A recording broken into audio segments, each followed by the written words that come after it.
ബഹുമാന്യ ഈ യോഗത്തിൻ്റെ അധ്യക്ഷൻ ആദ്യ പഠനവേദിയുടെ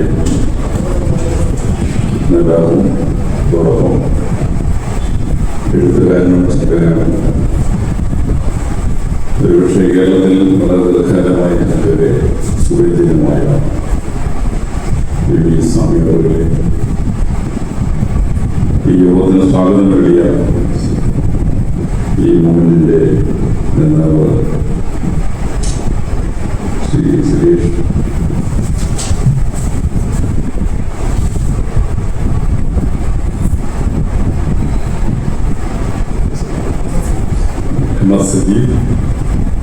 വേദിയിലുള്ള ഈ സമ്മേളനം വിജയമായി ഉദ്ഘാടനം ചെയ്തത് ചരിത്രപരമായി ഈ വിഷയത്തിന്റെ പ്രത്യേകത പ്രകടിപ്പിച്ചുകൊണ്ട് സമ്മേളനം ഉദ്ഘാടനം ചെയ്ത പ്രത്യക്ഷ സഭയുടെ മുൻ ജനറൽ സെക്രട്ടറി, വേദിയിലുള്ള KPMSന്റെ സംസ്ഥാന നേതാവ് കൂടിയായ ശ്രീ അനിൽ, പ്രസാദ്, വേദിയിലും സദസ്സിനുമുള്ള മറ്റ് പ്രമുഖരായ പഠനവേദിയിലെ കലാകാരന്മാരെ എന്നോടൊപ്പമുള്ള CSKസിന്റെ അഡ്വൈസറി ബോർഡ് മെമ്പർ PK ആദ്യ പഠനവേദി മഹാത്മാഗാന്ധിയുടെ ജന്മദിനത്തിൽ ഇത്തരത്തിലെ പ്രോഗ്രാം സംഘടിപ്പിക്കുന്നതെന്ന് സ്വാമി നേരത്തെ എന്നെ വിളിച്ചു പറഞ്ഞിരുന്നു. അദ്ദേഹത്തിന്റെ ക്ഷണം നിരസിക്കുവാൻ കഴിച്ചില്ല. അതുകൊണ്ട് തന്നെ പരിപാടി ഇവർക്ക് ശേഷം വളരെ വേഗം ഇവിടെ എത്തിച്ചേരുകയും മഹാത്മാഗാന്ധിയുടെ ജന്മദിനം പലപ്പോഴും ആളുകൾ ചോദിക്കുന്ന ഓഗസ്റ്റ് 28 അല്ലെങ്കിൽ ആവുന്നതില്ല എന്നാണ് പറഞ്ഞത്. അങ്ങനെയാണ് നമ്മുടെ ഒരു കണക്കോട്. അദ്ദേഹത്തിന്റെ ജന്മദിനം യഥാർത്ഥ ദിവസങ്ങൾക്കപ്പുറത്തേക്ക് 7 ദിവസവും ആചരിക്കുവാനും അത് ഓർമ്മിക്കപ്പെടുവാനും ഒക്കെ പറ്റുന്ന നവോത്ഥാന ഗുരുക്കന്മാരിലെ ഏറ്റവും പ്രമുഖനാണ് മഹാത്മാഗാന്ധി. ഗുരുദേവന്റെ 162ാമത് ജന്മദിനത്തിന്റെ ഈ സായന്തനത്തിൽ വീണ്ടും അതിനെ ചങ്ങനാശ്ശേരിയുടെ ഈ മണ്ണിൽ തന്നായി പഠനവേദി അതൊരു വിഷയമായി തന്നെ എടുത്തുകൊണ്ട് മുന്നോട്ട് പോകുന്നു എന്നുള്ളത് ഏറെ പ്രാധാന്യമുള്ള ഒന്നാണ്. ഒരുപക്ഷെ വലിയൊരാൾക്കൂട്ടത്തിനപ്പുറത്തേക്ക് ഇത്തരം വീക്ഷണങ്ങളൊക്കെ അവതരിപ്പിക്കുന്നത് ചെറിയ കൂട്ടങ്ങൾക്ക് നിരവധി കാര്യങ്ങൾ സ്വായത്തമാക്കുവാനും പഠിക്കുവാനും കഴിയുന്ന അവസരങ്ങളാണ് ഉണ്ടാകുന്നത്. അതുകൊണ്ട് തന്നെ ചെറിയ കൂട്ടം എന്ന് ഉള്ളതിന് യാതൊരുവിധ നിരാശയും നിങ്ങൾക്ക് നിമിത്തമില്ല. പല നവോത്ഥാന ഗുരുക്കന്മാരുടെയും പോരാട്ടങ്ങളിലേക്ക് പിന്നീട് ആളുകൾ ഒഴുകിയെത്തുകയും അതുകൊണ്ട് പഠനവേദി 2-6 മാസത്തെ ഒരു പഠനം മാത്രമാണ്. തീർച്ചയായിട്ടും വളരെ വേഗത്തിൽ ഇതിന്റെ പ്രവർത്തനങ്ങൾ മുന്നോട്ട് പോകട്ടെ എന്ന് ആശംസിക്കുകയും ഇതിന്റെ പ്രവർത്തന നേതൃത്വത്തിന് മുഴുവൻ ആളുകൾക്കും മഹാത്മാവിന്റെ 162ാം ജന്മദിനത്തിലുള്ള അഭിവാദ്യങ്ങൾ അർപ്പിക്കുകയും ചെയ്യാം. ദീർഘമായ ഒരു പ്രഭാഷണത്തിലേക്ക് പോകാൻ സമയമില്ലാതിരിക്കുന്നില്ല. ഇന്ന് നവോത്ഥാന കേരളം എന്നാണ് പലരും കേരളത്തെ പറയുന്നത്. എന്നാൽ പൂർണ്ണമായി നവോത്ഥാന കേരളമായിട്ടുണ്ടോ എന്നുള്ള ചിന്തകളാണ് നമ്മൾ പലർക്കും ഉണ്ടാക്കേണ്ടത്. 1861 ഓഗസ്റ്റ് മാസം 28-ാം തീയതി മഹാത്മാഗാന്ധിയുടെ ജന്മദിനത്തിന് ശേഷമുള്ള ദീർഘമായ വർഷങ്ങൾ നമ്മൾ ഇപ്പോഴും ചർച്ച ചെയ്യപ്പെടേണ്ടി വരുന്നു. ആ കാലഘട്ടത്തിലുണ്ടായിരുന്ന ജാതി വിവേചനത്തെക്കുറിച്ച്, ആ കാലഘട്ടത്തിൽ മഹാത്മാവിന്റെ 30 വയസ്സിന് ശേഷമുള്ള സമര പോരാട്ടങ്ങളുടെ വീര്യത്തെക്കുറിച്ച്, അന്നുണ്ടായ ജാതി വിവേചനം, അന്ന് അന്ന് ഉയർത്തിയ ഭൂമിയുടെ പ്രശ്നങ്ങൾ, അന്ന് ഉയർത്തിയ അധികാരത്തിന്റെ വിഷയങ്ങൾ, അന്ന് മഹാത്മാ ഉയർത്തിയ സമ്പത്തിന്റെ വിഷയങ്ങൾ ഇന്നും പ്രസക്തമായി നിൽക്കുകയാണ്. അതുകൊണ്ട് 2025 നമുക്കിതൊക്കെ ചർച്ച ചെയ്യപ്പെടേണ്ടി വരുന്നു എന്നത് സൂചിപ്പിക്കുന്നത് യഥാർത്ഥത്തിൽ നമ്മുടെ പ്രശ്നങ്ങൾക്ക്, അന്നുയർത്തിയ പ്രശ്നങ്ങൾക്ക് ഇപ്പോഴും അത് വലിയ പ്രസക്തമായ വിഷയങ്ങളായി നിൽക്കുന്നു എന്നുള്ളതാണ് 2025 നമുക്ക് ചർച്ച ചെയ്യപ്പെടേണ്ടത്. അയ്യങ്കാളിയുടെ സമര ചരിത്രത്തിന്റെ ചെയ്യലുകൾ ഇവിടെ ഉദ്ഘാടന ക്ലാസ്സിൽ വളരെ വിശദമായി, വളരെ ഭംഗിയായി അവതരിപ്പിച്ചു. അതിലേക്കൊന്നും ഇവിടെ ഉള്ള ആളുകളുടെ മുമ്പിലേക്ക് അത് അവതരിപ്പിക്കണമെന്ന് ഞാൻ ആഗ്രഹിക്കുന്നു. വഴി നടക്കുവാനും വിദ്യാഭ്യാസം ചെയ്യുവാനും മാറുമറയ്ക്കുവാനും സാമൂഹികപരമായി അന്ന് നടന്ന അനീതിക്കെതിരെയൊക്കെ പടവാളുയർത്തുവാനും ഒക്കെ കാലഘട്ടത്തിൽ ഒരാൾ എഴുന്നേറ്റു എന്നുള്ളതാണ് അദ്ദേഹത്തിന്റെ ജന്മദിനം നമ്മൾ കൂടുതൽ അന്വേഷണമായി ആചരിക്കുവാൻ നിമിത്തമായി തീരുന്നത്. ഇന്ന് പല ആളുകളും നമുക്കിടയിൽ ഇത്തരം വിവേചനം നടക്കുമ്പോൾ മൗനം വഹിക്കുന്നവരാണ്. വിവേചനങ്ങൾക്കെതിരെ പ്രതികരിച്ചാൽ ആരെങ്കിലുമൊക്കെ എന്തെങ്കിലുമൊക്കെ പറയുമെന്നുള്ള ആശങ്ക നമുക്കിടയിൽ ഇപ്പോഴും ഉണ്ട്. ആരൊക്കെ പുറകിൽ നിന്നും വലിക്കുന്നത് പോലെ നമ്മുടെ പ്രാരാബ്ധം നിറഞ്ഞ ജീവിത ശൈലികൾ, നമ്മുടെ ജോലിയുടെ വിഷയങ്ങൾ പലതും പറയാൻ വേണ്ടിയിരിക്കുന്ന ഒട്ടേറെ ആളുകളെ എനിക്കറിയാം. ആ ഒരു പശ്ചാത്തലത്തിലാണ് ഏതാണ്ട് 30 വയസ്സുള്ള ഒരു ചെറുപ്പക്കാരൻ, 30 വയസ്സുള്ള ആളുകൾ പട്ടികജാതിക്കാരെന്ന് പറയുന്നതിന്റെ വിഷമമാണ്. പറയനാന്ന് പറയാനും പുലയനാന്ന് പറയാനും കുറവനാന്ന് പറയാനും മടിക്കുന്നു ആയിരക്കണക്കിന് വിഭജനങ്ങൾ എനിക്കറിയാം. അത്തരൊരു കാലഘട്ടത്തിൽ ഇപ്പം നിൽക്കുന്നു. സമൂലമായൊരു മാറ്റം അയ്യങ്കാളി ഉയർത്തിയ കാലഘട്ടത്തിലുള്ള വിഷയങ്ങൾക്ക് മാറ്റങ്ങൾ ഉണ്ടായിട്ടേയില്ല. ഓരോ നമ്മൾ തലകീഴായി പരിശോധിക്കാനുള്ള സമയമില്ല. പ്രധാനമായും അദ്ദേഹം പ്രജാസഭയിൽ അംഗമാകുന്നത് 1912 അംഗമായതിനു ശേഷമുള്ള ആദ്യത്തെ നിയമസഭയിൽ, അന്നത്തെ പ്രജാസഭ ഇന്നത്തെ നിയമസഭയാണ്. പ്രജാസഭയിലേക്ക് അദ്ദേഹം നടന്നു വരുന്നതറിയാം. ശ്രീപത്മനാഭ സ്വാമി ക്ഷേത്രത്തിന്റെ പരമ്പര ശ്രേണിയിൽ നടന്നു വരുന്നു. ചരിത്ര രേഖകൾ സൂചിപ്പിക്കുന്നത്, ചരിത്രകാരന്മാരെ കുറിച്ച് പറഞ്ഞത്, ഒരിക്കൽ പോലും പത്മനാഭനെ മഹാത്മായ്യങ്ങളെ ഉണങ്ങിയിട്ടേയില്ല. ആ ക്ഷേത്രത്തിൽ ആളുകൾ സമാജികരെല്ലാം ക്ഷേത്രത്തിൽ ഉണങ്ങിയിട്ടാവുന്നു.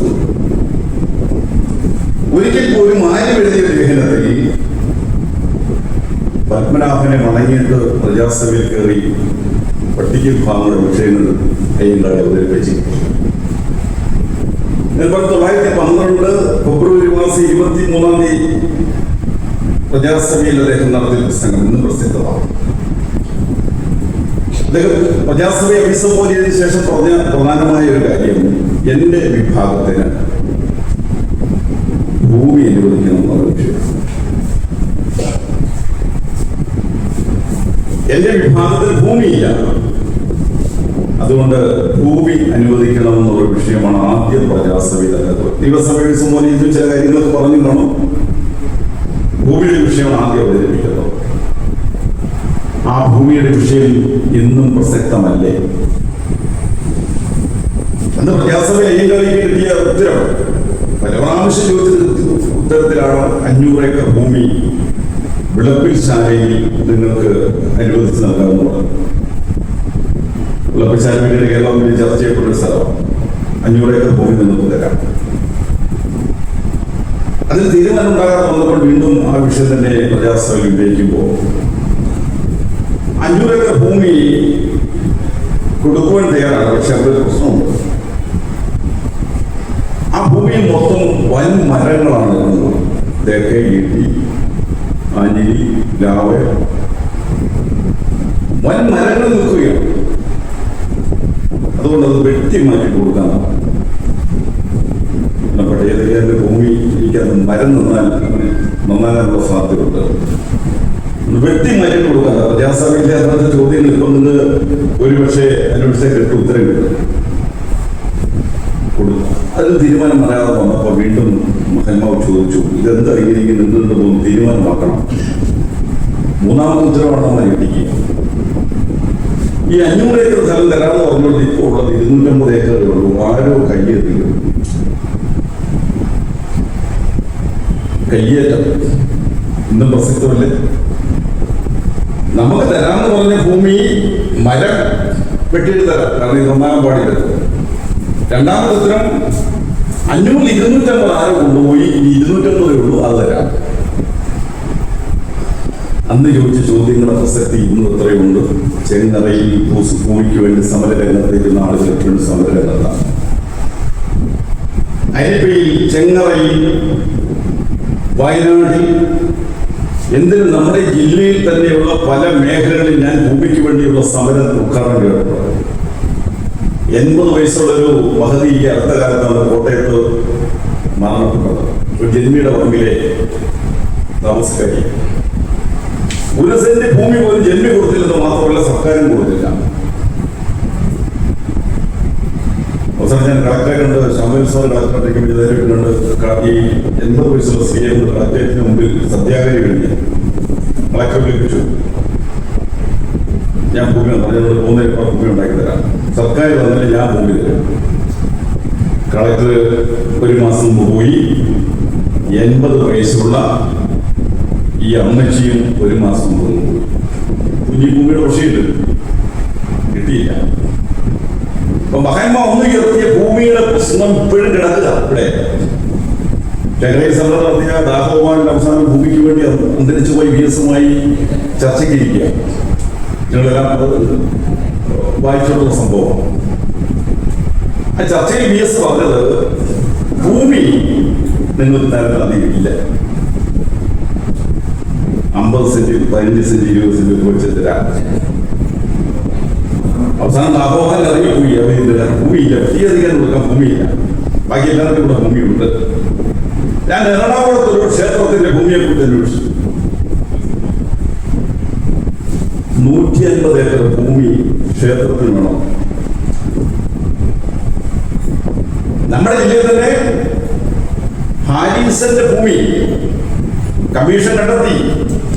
5000-ലധികം ഹെക്ടർ ഭൂമി പാട്ടക്കാലാവധി കഴിഞ്ഞതാണ്. അത് സർക്കാർ പിടിച്ചെടുക്കണം. ഏതെങ്കിലും നടന്നിട്ടുള്ള സർക്കാർ കേരളത്തിൽ പിന്നെ വന്നിട്ടുണ്ടോ പിടിച്ചെടുക്കാൻ? ഇപ്പൊ പറയുന്നത് KP ഓനാന്റെ ഭൂമിയാണ്, അതിൽ 250 ഏക്കർ ഇപ്പോഴും വിഷയം കിടക്കുക. ഞാൻ പറഞ്ഞു വരുന്നത്, ഭൂമിയുടെ വിഷയത്തിന് പരിഹാരം ഉണ്ടാക്കില്ല. ഇന്ന് ആളുകൾ സമരത്തിലാണ്. ലക്ഷപ്പേരിലും റോഡിന്റെയും തോടിന്റെയും പുറംപോക്കുകളിൽ കിടക്കുന്ന 1000 കണക്കാണ് ഇന്നും കേരളത്തിൽ ജീവിക്കുന്നു എന്ന് പറയുന്നത്. ഈ നവോത്ഥാന കേരളത്തിൽ ഇത്തരം വിഷയങ്ങൾ വീണ്ടും ചർച്ചയ്ക്ക് വിധേയമായി വരുന്നതിന്റെ കാരണം ഇത് തന്നെയാണ്. ഇന്ന് ഭൂമിയുടെ വിഷയം പരിഹരിച്ചിട്ടില്ല. സമ്പത്തിന്റെ കാര്യം അത് പരിഹരിച്ചിട്ടില്ല. മഹാത്മാ അയ്യങ്കാളി മുന്നോട്ട് വെച്ച 3 വിഷയങ്ങൾ തന്നെയാണ്. ഒന്ന് ഭൂമി, ഒന്ന് സമ്പത്ത്, 3 അധികാരം. സാമ്പത്തിക രംഗത്ത് മുന്നോട്ട് പോകണം. നമുക്ക് ഭൂമിയുടെ ലഭ്യത വേണം. ഭൂമിയില്ല. ഭൂമി ഒരുപറ്റം ആളുകൾ കൈവശപ്പെടുത്തിക്കൊണ്ടിരിക്കുകയാണ്. അതുകൊണ്ട് സാമ്പത്തിക രംഗം മുന്നോട്ട് പോകാൻ കഴിയുന്നില്ല.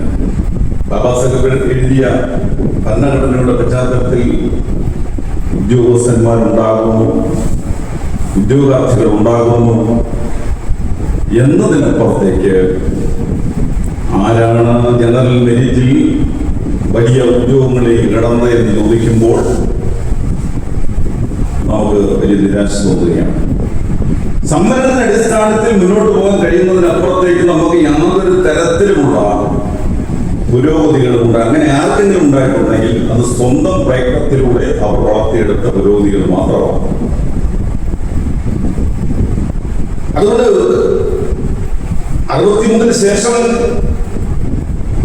നമ്മുടെ ജീവിതത്തിലുണ്ടായ മാറ്റങ്ങൾക്കെല്ലാം കാരണം നവോത്ഥാന ഗുരുക്കന്മാരുടെ ഇടപെടൽ തന്നെ.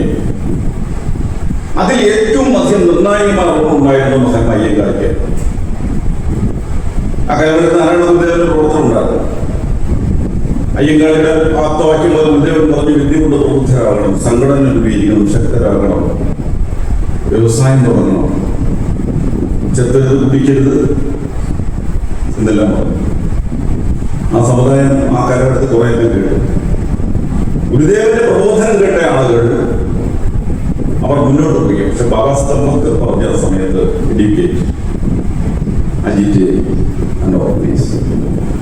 ഒറ്റ പട്ടികതിക്കാൻ കേട്ടില്ല, ഇന്നും കേൾക്കുന്നില്ല. അത് നമ്മുടെ വിഷയം. അപ്പൊ നമ്മൾ മുന്നോട്ട് പോകാത്തതിന്റെ പിന്നിൽ നമ്മുടെ നവോത്ഥാന ഗുരുക്കന്മാർ മുന്നോട്ട് വെച്ച ആശയങ്ങളെ പിൻപറ്റുവാനോ അതനുസരിക്കുവാനോ തലമുറ തയ്യാറായില്ല എന്നതിന്റെ വിഷയമാണ്. ഗുരുദേവൻ പറഞ്ഞ വാക്കുകൾ കേട്ട ആളുകൾ മുന്നോട്ട് പോയി.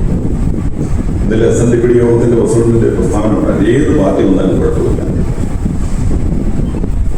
ഏത് പാർട്ടി കേരളം ഭരിച്ചാലും കുഴപ്പമില്ല, ആര് പഞ്ചായത്ത് ജയിച്ചാലും കുഴപ്പമില്ല, ആര് വാങ്ങി തിരിച്ചു പിടിച്ചാലും കുഴപ്പമില്ല, ഈഴവനിലത്തുണ്ടായില്ല.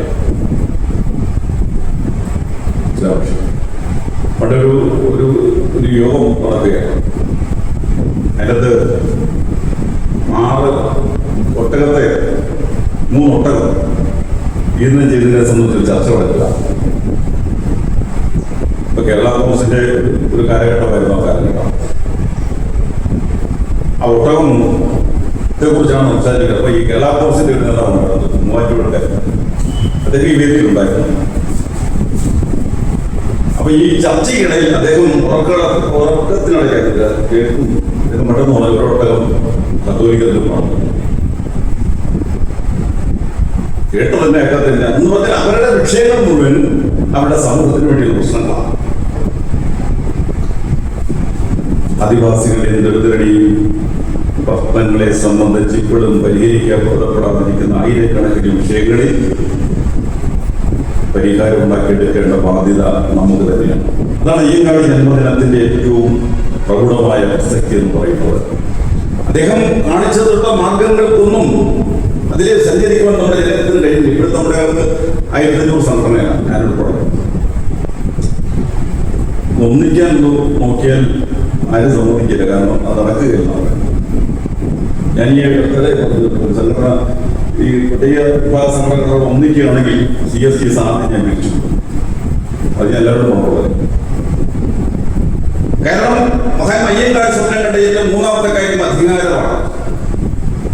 അധികാരത്തിലേക്ക് 1957 ശേഷം ഉള്ള മന്ത്രിസഭകളും പരിശോധിക്കുക. 57 ചാത്തൻ മാസ്റ്റർ ചില പ്രത്യേക സാഹചര്യത്തിൽ ജയിച്ചു. പക്ഷെ അവിടെ പ്രശ്നം, ചാത്തൻ മാസ്റ്റർ ആദ്യം ജയിച്ചതിന് ശേഷം പിന്നീട് അദ്ദേഹത്തെ മത്സരിപ്പിക്കുന്ന ഒരു മണ്ഡലമാണ് തൃശ്ശൂർ ജില്ലയിൽ. 2ാമത് മത്സരിച്ചപ്പോൾ ചാത്തൻ മാസ്റ്റർ തോൽക്കുന്നു. കാരണം ഒരു സംവരണ സീറ്റ് അല്ലാതെ മത്സരിച്ചത്. അപ്പൊ ഈ വിഭാഗങ്ങൾ അധികാരത്തിന്റെ പ്രധാനപ്പെട്ട താക്കോൽ സ്ഥാനങ്ങളിൽ എത്താതെ ഈ ആദിമ ജനവിഭാഗങ്ങളുടെ, പ്രത്യേകിച്ച് പട്ടിക വിഭാഗങ്ങളുടെ പ്രശ്നങ്ങൾക്ക് യാതൊരു പരിഹാരം ഉണ്ടാകത്തില്ല. അതുകൊണ്ടാണ് ഡോക്ടർ അംബേദ്കർ പറഞ്ഞത്, അധികാരമില്ലാത്ത ജനവിഭാഗത്തിന്റെ അവകാശങ്ങൾ പങ്കുവയ്ക്കുമ്പോൾ നമുക്ക് യാതൊന്നും ലഭിക്കുന്നില്ല. അപ്പൊ യഥാർത്ഥത്തിൽ നവോത്ഥാന ഗുരുക്കന്മാരുടെ പ്രവർത്തനത്തിൽ പ്രധാനമായും നമ്മുടെ ചിന്തകൾ പോകേണ്ടത് കേരളത്തിന്റെയും ദേശീയത്തിന്റെയും അധികാരത്തിന് പുറത്താണ് നമ്മൾ. അതുകൊണ്ട് അധികാരത്തിലേക്ക് എങ്ങനെ എത്തണം, അതിനെക്കുറിച്ചും ഈ സെമിനാർ ചർച്ച ചെയ്യുമെന്നാണ് ഞാൻ പ്രതീക്ഷിക്കുന്നത്. ഒരുപാട് സ്ഥാപനങ്ങളെ കുറിച്ച് ഇപ്പോൾ നമുക്ക് ചർച്ച ഉണ്ടാകും. കേരളത്തിൽ തന്നെ ഇപ്പോൾ ദേവസ്വം ബോർഡിന്റെ കീഴിലുള്ള കോളേജുകൾ ഞാൻ അതിലേക്ക് എൻ്റെ പേജിൽ കുറിച്ചിട്ടുണ്ട്. അവിടെ 7 കോളേജുകളുണ്ട്, 182 അധ്യാപകരുണ്ട്. ഈ വിവേകത്തെ കുറിച്ചൊക്കെ വിശദമായ സെമിനാർ ചർച്ചകൾ നടത്തിയിട്ടുള്ള ആളുകളാണ്. 20 സ്കൂളുകളുണ്ട്. പട്ടിക വിഭാഗങ്ങളുടെ പങ്ക് എന്താണ്? ദേവസ്വം ബോർഡ്, സർക്കാർ ശമ്പളം കൊടുക്കുന്ന സ്ഥാപനങ്ങളിൽ, എയ്ഡഡ് സ്ഥാപനങ്ങളിൽ ഈ വിഭാഗത്തിന്റെ പങ്കെന്ന് പരിശോധിക്കുമ്പോഴാണ് എങ്ങുമെത്താതിരിക്കുന്ന ഒരു കാലഘട്ടം. അധികാരത്തിന്റെ ഒരു ഭാഗത്തേക്ക് നമുക്ക് ഈ അടുത്ത കാലത്ത് സന്തോഷിക്കാൻ കഴിയുന്ന, അഭിമാനിക്കാൻ കഴിയുന്ന വലിയ സ്ഥാപനങ്ങളുണ്ട്. മഹാത്മാ അയ്യങ്കാളി സ്ഥാപിച്ച സ്കൂള്, ശ്രീകുമാരി ഗുരുദേവൻ സ്ഥാപിച്ച സ്കൂള്. അതിനപ്പുറത്തേക്ക് അടുത്ത കാലത്താണ് നമുക്ക് അഭിമാനകരമായി തോന്നിയത് PRDSന്റെ നേതൃത്വത്തിലുള്ള അമേരിയിലെ കോളേജ്, APMS നേതൃത്വത്തിലുള്ള പ്രൗഢഗംഭീരമായ ഒരു കോളേജ്. നമുക്ക് അഭിമാനിക്കാൻ കഴിയും. അത് ഈ സമീപകാലത്താണ്. അവിടെയും അധികാരത്തിലേക്ക് നമ്മുടെ പങ്കാളിത്തത്തെ കുറിച്ച് ആലോചിക്കുമ്പോൾ കേരളത്തിന്റെ ജനസംഖ്യ അനുസരിച്ച് 2018 ജനസംഖ്യ അനുസരിച്ച് 30 ലക്ഷത്തോളം ആളുകൾ പട്ടിക വിഭാഗക്കാർ മാത്രമാണ്. ആ പട്ടിക വിഭാഗത്തിൽ കൺവെർട്ട് ചെയ്ത വേറെ മറ്റൊരു വിഭാഗം, അവരെ കൂടെ ഞങ്ങൾ പ്രധാനം ചെയ്യുന്ന സംഘടന. അവർക്ക് സംഘടനയില്ല, അവർ പള്ളിയിൽ പോയി ലേലിയൊക്കെ പറഞ്ഞതാണ് അവർക്ക് കിട്ടുന്നതല്ല. പള്ളിയിലും കിട്ടുകയില്ലേ, ഒന്നും നടക്കുകയില്ല. അപ്പൊ ഈ സമൂഹത്തിന്റെ പൊതുവായ വിഷയങ്ങളിൽ മഹാത്മാ അയ്യങ്കാളി എടുത്തിട്ടുള്ള പോരാട്ട വീര്യങ്ങളെ നമുക്ക് ഇനിയും മുന്നോട്ട് കൊണ്ടുപോകേണ്ടതായിട്ടുണ്ട്. സമീപകാലത്ത് അയ്യങ്കാളിയുടെ തലപ്പാവിന്റെ തിളക്കത്തെ കുറിച്ച് പാടിയ ഒരു ഗായകനുണ്ടായിരുന്നു. ആ പ്രസംഗത്തിലൂടെ കേരളം ശ്രദ്ധിക്കപ്പെട്ടവയാണ്. അദ്ദേഹം പാടിയ പാട്ടുകളൊക്കെ നവോത്ഥാന നായകരുടെ പോരാട്ട വീര്യങ്ങൾ ഉൾക്കൊള്ളുന്ന പാട്ടുകളാണ്. അതുകൊണ്ടാണ് ആ സമയത്ത് ആളുകൾ വലിയ ആഘോഷത്തോടുകൂടി, ഹരഘോഷത്തോടുകൂടി, ആവേശത്തോട്, ഹൃദയത്തോട് ചേർത്ത് പിടിച്ചുകൊണ്ട് വേടന്റെ പാട്ടുകളെ സ്വീകരിച്ചു. മഹാത്മാ അയ്യങ്കാളിയുടെ തലപ്പാവിന്റെ തിളക്കം, ശ്രീകുമാരൻ ഗുരുദേവൻ പാടിയ പാട്ടുകളുടെ ആ തുടർച്ച. ഗുരുദേവനാണ് കേരളത്തിൽ യഥാർത്ഥത്തിൽ പുതിയ എന്ന് വേണേ വിശേഷിപ്പിക്കാവുന്ന പുതിയ വേർസനായിട്ടുള്ള പാട്ടുകളെ കേരളത്തിൽ അവതരിപ്പിച്ചത് 39 മരണപ്പെട്ടു പോയ ശ്രീകുമാരൻ ഗുരുദേവനാണ്. അദ്ദേഹമാണ് വേറിട്ട ചില കവിതകളൊക്കെ നമ്മുടെ മുമ്പിലേക്ക് അവതരിപ്പിച്ചത്. എത്രയോ കവിതകളുണ്ട്, അതൊക്കെ പാടാനുള്ള സമയത്തോടെ ഇതിലേക്ക് നടക്കുന്നില്ല. അപ്പൊ നമ്മുടെ യഥാർത്ഥ പ്രശ്നങ്ങൾ ഞാൻ അവസാനിപ്പിക്കട്ടെ. യഥാർത്ഥ വിഷയങ്ങൾ ഇപ്പോഴും ഭൂമിയുടെ വിഷയം പരിഹരിച്ചിട്ടില്ല, ഉദ്യോഗ മേഖലകളിലെ പ്രശ്നങ്ങൾ പരിഹരിച്ചിട്ടില്ല. ഈ അടുത്തിടെ എഴുത്തുകാരനായ ബെന്നി പോൾ പറഞ്ഞത്, ഇന്ന് ജാതി ഉണ്ടോ പറയുന്നത് സ്കൂളിന്റെ സ്റ്റാഫ് റൂമിൽ പോയി നോക്കിയാൽ മതി. ജാതി ഉണ്ടോ എന്ന് വന്നാലേ പറയണം. ഇപ്പൊ പട്ടികജാതികളും പറഞ്ഞു ഇപ്പൊ പഴയ പോലെ ജാതി ഒന്നുമില്ലെങ്കിൽ അവിടെ ഇവിടെയൊക്കെ ചില കാര്യങ്ങൾ കൊണ്ടൊന്നല്ലാതെ വലിയ ജാതി മതവും മുൻകാലങ്ങളിലുള്ള ജാതീയപരമായ വിവേചനമല്ല ഇപ്പൊ നടക്കുന്നത്. അന്ന് ഡയറക്റ്റ് ജാതി വിവേചനമാണ്, ഇന്ന് ഇൻഡയറക്റ്റാണ്. പരിശോധിക്കാൻ എത്ര സെമിനാറുകൾ വേണമെങ്കിലും പങ്കെടുക്കാം, തെളിവുകളുടെ അടിസ്ഥാനത്തിൽ നമുക്ക് സംസാരിക്കാം. വിവേചനങ്ങൾ തുടരുന്ന കേരളമാണ് 2025 നമ്മൾ കാണും. 1957 മന്ത്രിസഭ മുതൽ 2025 അവസാനിക്കാറായ ഈ സമയത്ത് എത്തുന്ന പിണറായി വിജയന്റെ ഗവൺമെന്റുകളിൽ പരിശോധിച്ചാൽ തികഞ്ഞ അവഗണന അനുഭവിക്കുന്ന സമുദായമാണ്. ഈ അടുത്ത കാലത്ത് നിങ്ങൾക്കെല്ലാം അറിയുന്ന ഒരു വസ്തുത, നമ്മുടെ കേരളത്തിൽ 37 കുടുംബം ഭൂമിയുടെ കൈമാറി നമ്പൂതിരി കുടുംബങ്ങളാണ്. അവരെ പ്രത്യേക ഒരു വിഭാഗമായിട്ടാണ് അംഗീകരിച്ചിരിക്കുന്നത്. കാരണം ഒരു രാജകുടുംബക്കാരായിരുന്നു അവർ, ഇന്നത്തെ രാജകുടുംബക്കാരായിരുന്നു. ആ രാജകുടുംബക്കാരാകെപ്പാടെ 37 പേരെ അവർക്ക് കേരളത്തിൽ പെൻഷൻ കിട്ടുന്നത് 50,000 രൂപയാണ്. ഒരു വീട്ടിൽ 25 പേരുണ്ടെന്നൊക്കെ പറയുന്നത്. ഈ രാജകുടുംബത്തിന് ആർക്കെങ്കിലും പറയുമോ? കർഷക തൊഴിലാളികളുടെ പെൻഷൻ ഈ അടുത്ത കാലത്താണ് 1,200 രൂപ ഗവൺമെന്റ് വർദ്ധിപ്പിച്ചത്. അതേസമയം പട്ടികജാതിക്കാരുടെ വീട് പണിയുന്നത് കൊടുക്കുന്നത് 4 ലക്ഷം രൂപ, 5 ലക്ഷം രൂപ. അഗ്രഹാരത്തിൽ കഴിയുന്ന ഈ തമ്പുരാക്കന്മാരുടെ വീട് മെയിൻറ്റെയിൻ ചെയ്യാൻ കൊടുക്കുന്നത് 50 ലക്ഷം രൂപ. ഞാൻ വിവരാശം കൊടുത്ത വീടുകളുടെ കണക്ക് 50 ലക്ഷം രൂപ. തീരെ പോയെന്നാണ് പറയുന്നത്. നമ്മൾ ആലോചിച്ച് നോക്കണം. ഈ റോഡിന്റെ സൈഡിലൂടെ നമ്മൾ സഞ്ചരിക്കുമ്പോൾ MP-മാരുടെ MLA-മാരുടെ വെയിറ്റേജ് ഷെഡ് കാണാം. 25 ലക്ഷം രൂപ അടങ്കൽ തുക എന്ന് എഴുതി. അതുകൊണ്ട് തികഞ്ഞില്ലെന്നാണ് പറഞ്ഞത്. പട്ടികജാതിക്കാരുടെ വീട് 4 അല്ലെ 5 കൂടെ കൊടുക്കാൻ പറ്റില്ല. ഇപ്പൊ തുടരുന്ന വിവേചനങ്ങൾ കേരളത്തിൽ നിലനിൽക്കുന്ന ഒരു സാഹചര്യത്തിൽ നവോത്ഥാനത്തിന് വലിയ പ്രാധാന്യമുണ്ട്. ഇവിടെ സ്വാമി പറഞ്ഞ നവോത്ഥാനത്തിന്റെ മതിലൊക്കെ തീർക്കാൻ കൊടുത്തിട്ടുള്ള ഞാൻ